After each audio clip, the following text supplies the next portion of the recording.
Hello, Josh Robinson with Frederic School District again, here to talk to you about the referendum. Specifically today we want to look at 3 slides from our presentation, beginning with the 4th slide here around our fitness center. So currently our fitness center at the 612 building basically is a traditional weight room, and the size of the weight room is not large enough to hold an entire Phi Ed class. So one of the things that we want to look at doing is not only expanding the space and modernizing the space with the equipment to include not only our traditional weights, but also fitness equipment as well.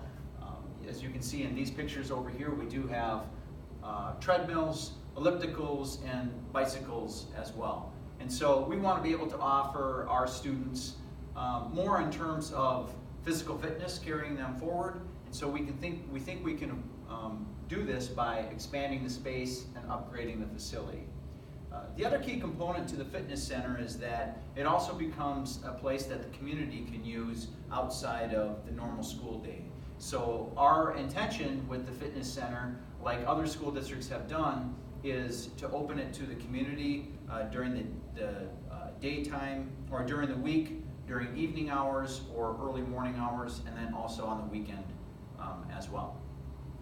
If we jump into the outdoor athletic facility, I want to take some time with this one and just kind of explain where we came from to get to a point where we're looking at kind of an all-inclusive facility as opposed to maintaining multiple facilities moving forward. So we have our existing football field located at the elementary school, and this is our varsity football field, which the JV plays on it as well. It's our game field, and we use that field about 7 to 10 times per year. And then we look at our track located at the 612 building, and we use that obviously for track meets, and sometimes our Phi Ed classes can get out there early in the fall or late in the spring, but it really isn't an ideal learning space. And so the track needs to be upgraded with a new surface. We're about 2 to 3 years past due on that, which is between $60,000 and $80,000. And then we have upgrades at the existing football field that when you combine the total cost to do the upgrades that we feel are needed, including lights, bathroom facilities, obviously the resurfacing of the track, storage space, when we combine all of those costs together, that amount was high enough that the school board really felt like it made sense to take a look at having an all-inclusive facility. And so that's what eventually led us to this. One of the things that I want to point out was a misstatement that I made at the second open house, and that was I said that there wasn't running water at the current football field. There is in fact running water, and it goes to a hydrant that exists inside the concession stand. I did mention that at the first open house, but I misspoke at the second open house, so I just wanted to clarify that. Another misconception or kind of rumor that's out there is that with the new athletic facility that we're looking at, the misconception is that we would be building additional locker room spaces above and beyond what we currently have at the 612 building. And that's not true. What we would be looking at doing is bringing the field over to the 612 building and allowing our students to have access to those locker room facilities. So if we take this concept here, conceptual drawing, and we kind of place it where the existing track is at, you can see that we would have one entry system which would allow access to the track, the football field, and then potentially a softball field over on the right hand side of this complex. So that's something that we're looking at too, because then the softball field, which doesn't have enough field space for all of the teams that we have from 3rd grade through 12th grade, would have access to the locker rooms, to the same concession stands, to the same outdoor bathrooms and press box area and storage. So again, we're taking our existing sites, which we could continue to maintain well into the future. We're condensing everything down to one, and our hope is that we get a much more useful surface. So currently we are looking at a turf field for this, this outdoor athletic facility.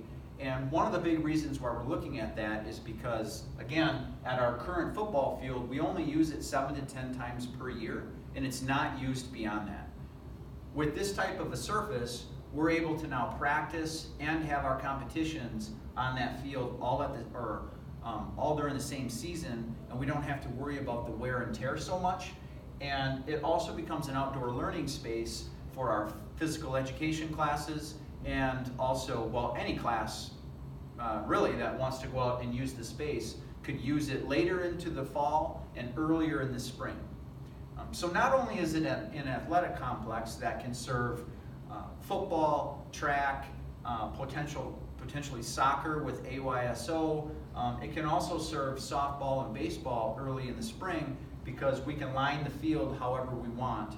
And some of the fields in our area do line the surface with softball and baseball diamonds. They wouldn't host games there, but they could get out there and practice much earlier. So if we move on to slide number 6, what we see are some of the additional projects. And as mentioned, there are 60 different projects that are listed on question number 1. And some of them are much bigger, like we just took a look at with the outdoor athletic facility and the fitness center. But we do have a lot of smaller projects as well that make up that 12.7 million. And so we have in excess of 60 projects. And some of the biggest ones are replacement of the elementary roof, and then replacing another section, or the last section I should say, at the 612 building. Right now about 80% of the 612 building has been completed in the last 2 years, whereas at the elementary school we need to do the whole roof. Another key area that we're looking at replacing is our elementary playground area, which is highlighted here. So as you can see, we have a very wide open, spread out space for our playground. The equipment is old and dated. The surface underneath the equipment, we've continued to add more chips to that. It's probably time that we dig that out and see what's underneath those chips. And then we'd like to condense that area down a little bit so that for supervision purposes, we can be more effective that way.